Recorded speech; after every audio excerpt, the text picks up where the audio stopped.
While the light tires and slumps to a wistful sleep, the shadows awaken and stretch its cramped legs from hiding in tight places from the sun. Serpent-like demons with fiendish eyes slither down the most abandoned alleys first to clear the weakest links of humanity. Cunning creatures designed primarily to inveigle your thoughts swarm through late nightclubs and closing down shops. These beasts blend into the reality fading away. Deciphering the new members from the retreating members becomes increasingly difficult. Like ink spilt on a damp cloth, violently spreading across the surface with no mercy. The strengths of these hellhounds are minuscule to the monsters to come.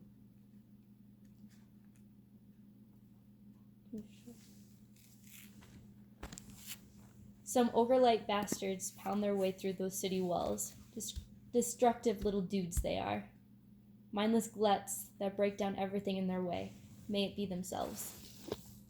Some are more elegant and teasing. They act friendly, but pull you in and leave you to the mousetrap of haunting dark thoughts.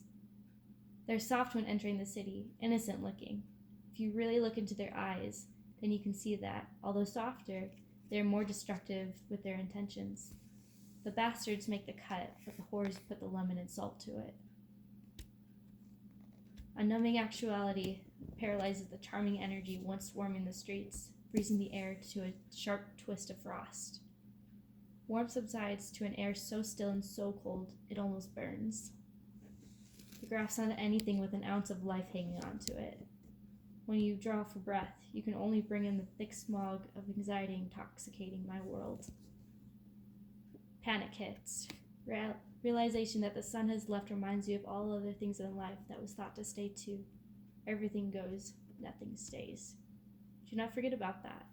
Disappointment can be avoided if this tip is not forgotten. The stars neglected to show, once again, like the moon, whose absence is excused by chunky clouds leveling the sky. The moon and stars cannot complete their responsibility to you when they have to give their attention to the cotton in the sky. You have to be alone. Please don't let this make you sad. This is unnormal. Alone, like the darkness surrounding you. Comfort is the normality of this. Sad, but comforting. Everything has left you absent to the presence of warmth and company. So all you have left is the enemies hiding in the shadows. You become so alone that the darkness becomes your blanket and the demons become your friends. Some nights you fight your demons so hard that they eat you alive and take over your whole network.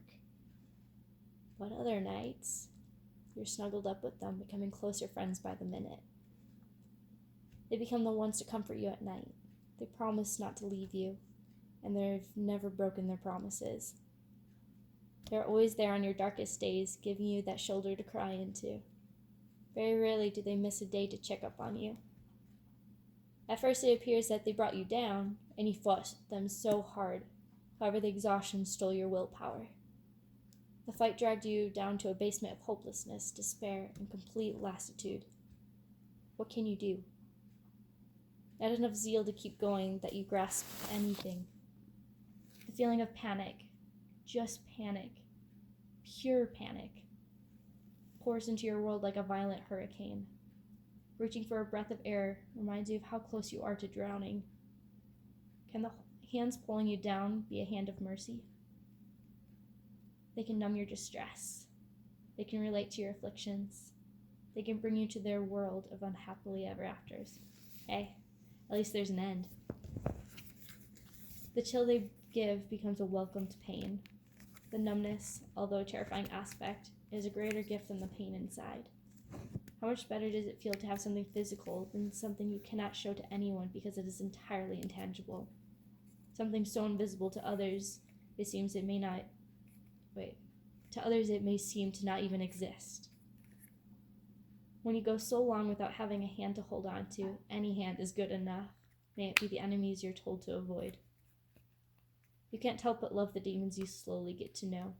Their little quirks and simple personalities start to rub off onto you. Their little mannerisms they use gently seep into your daily routine. To hate them would be to hate yourself. But isn't that how it was from the beginning? I guess you start to get to know yourself the more you're stuck in your mind. The more you allow yourself to know the complexity of your mind, the better you get to familiarize yourself with its oddities. If you can love your demons, why not love yourself? How is it that they deserve your consideration, but you do not? They are, in all honesty, you. There's so much to love in yourself. Demons you have succumbed to have shared their sadness. It was only the sadness you had stuffed down the rabbit hole. They don't give you anything you haven't already had. Loving yourself sounds so selfish, but it's the most selfless thing you can do. Not just for you, but everyone around. Imagine if you treated others the way you treated yourself. The thoughts you torture yourself with and the criticisms that plays like a broken record fills your world. You would never play such tricks on people you surround yourself with each day.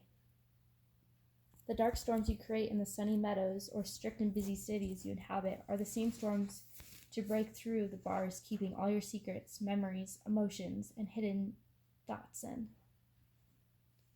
When you break, all the malice held inside whips out like a scared and cornered cobra. The venom you soak yourself in lashes out to conquer the world you have no control over, the world you can see and feel. Learn to love you, because the world often will love you as you love yourself. You teach the world what loving you should look like, feel like, seem like. If you are so soft to yourself, then the snakes to break through your walls and bring the demons out will have nothing to hold on to you, because all you have are pillows of love. They have nothing to sink their teeth into when you have nothing menacing for them. Why give them the satisfaction of proving that they can reign over the greedy monsters that roam your corridors? You have so much power. You, within yourself, are the power that scares the most assertive leaders in society. The words you tell yourself are the skyscrapers to a city and the buff mountains standing tall in the distance. They are the most powerful, magnificent, awestruck, and recognized. The messages you sent out are important, but the words bouncing off the inner walls will one day escape. The momentum they have built makes controlling them oh so much more difficult. When released, they may be misdirected and knock down the most precious sculptures. A 9/11 event at the Trade Center may have a reenactment. Magnificent hikers may mysteriously go missing. You can either plant seeds and nurture your forests, or you can build fatal bombs and weapons. They are your words. They are your thoughts. Choose them wisely. You will want to look back and smile at a paradise you fostered instead of a smoking, battered battlefield you dragged innocent bystanders and friends through. I am a veteran. I know the pain of unknowingly taking down my fellow soldiers instead of real enemies ahead of me. Out of fear, it seems I would shoot aimlessly through the dust. I would shoot down my biggest heroes without even realizing the damage I had done. It was not until the dust settled, when I fall to my knees and the panic subsides, that I can really see what my hands were capable of doing. My heart is wrapped in barbed wire chains. They are tightly strung around to hold in the cattle stampeding through the burnt-down meadows. I hold in the pain and cause myself more pain by pulling so hard on my chains in attempts to get away from anyone even looking in my direction. I grip the barbed wire with dreadful effort. The fear escaping my eyes from my pounding heart masks the pain in my hands. I do not care about the thorns poking out of my chains. I just want to hide. I have countrysides of burnt-down meadows. Some are abandoned to ash-filled lakes of sorrow. Others are still up in flames. My eyes reflect the regretful fires. The scars lining my delicate body are war medals, victories of surviving. Some wounds have flowers growing out of them. The history behind them sucks, but the future in front of them has beautiful blossoms to come. Through combat, we fought the longest and hardest. Holding ourselves up is exhausting. But do you remember when you stopped to help the wounded?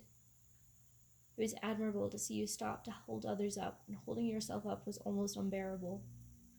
The strength you do not see is what your battle buddies do. It might have been your battlefield, but you are not alone. You are not alone. Others are awarded medals too. whether you or I see it. The ones who fought remarkably hard but were too wounded to stay on the field, and those that went MIA or were lost to battle, are presented with bushels of soft petals. It is hard to let people in. It is hard to ask for help. It is hard to accept help. It is all worth it in the end. Trust me. I promise that in the end, it will all be worth it. Everything is okay in the end. If it is not okay, then it is not the end. The bees that sting in the beautiful grasslands and fields of friendly flowers are worth the pain. The hurt is unavoidable, but wait until you see where it all leads. Learning is hard, and love hurts. The little nips are so worth the trouble. Please remember that the sorrow, grief, pain, sadness, and all that is of embers will go away. The battles are inevitable. We can either fall in defeat or accept our fate. We can make them beautiful if we never stop getting back up. Plant seeds of flowers and rebuild your fallen fields of glory. Replanting is the most crucial part. The arm-wide tree trunks that stand like kings in a forest only get there if they are planted. Strength grows, but it must be planted first. My world is not all up in flames. Yes, corners of my universe are at war, but others are the innocently standing grasslands of solitude. The sun still rises each day, present its gleaming colors, whether the smoke rose or fell the day before. If the sun can rise each day after seeing the worst parts in every person's life, then you can too. I can too. This is a testimonial to everyone. The hard times buzz through everywhere. They sting. They are sometimes fuzzy, buzzing baby bees, but sometimes they are Wallace's giant bee. Sometimes they are worse. They are bastard wasps. But sometimes they are the honeybees that bring forth sweet honey. We all have demons. Some of the demons you meet become your best friends, while others are reminders of why you shrivel away in fear at every dancing shadow. This is a testimony that although the wasps seem to pull the attention away from the flowers still bloom. They bloom despite the darkest, stormiest, cloudiest days. They can bloom, so can you. Some are cut down and plucked right from their comforting, billowed fields, but they left seeds to grow. Their beauty to the universe was taken, but their essence never left. They continue to grow, not to prevent anything to the world, but to prove to themselves that they can. The flower never knows how gorgeous their pastel or vibrant their colors are to the world. They never know how soft their dainty petals are. They never know how sweet of an aroma they give away. All they know is that they build thorns for protection, and that they dive their roots deep into the earth for strength. You are not selfish for raising yourself up, just as the flower is not selfish for nurturing itself. Be sure not to forget to bloom, though. Don't let the thorns overrule into becoming you. You want to be the popping roses, not the dusky bush of thorns. Love the demons you live with, but do not let them engulf you in misery. Drowning in an ocean of despair is a lot more depressing and aggressive than you would think. Be gentle to them. Lighting them on fire will destroy you, because you will only set yourself ablaze too. Bring them out into the sweet lands of gentle daffodils. Let them see the light they so fear. Let them see themselves like they've never seen themselves before. Bring the good parts out of them. Help them see that they are not the demons they have made themselves to be. Root yourself in the demons you fear, because they are rooting in you, the monster they fear themselves.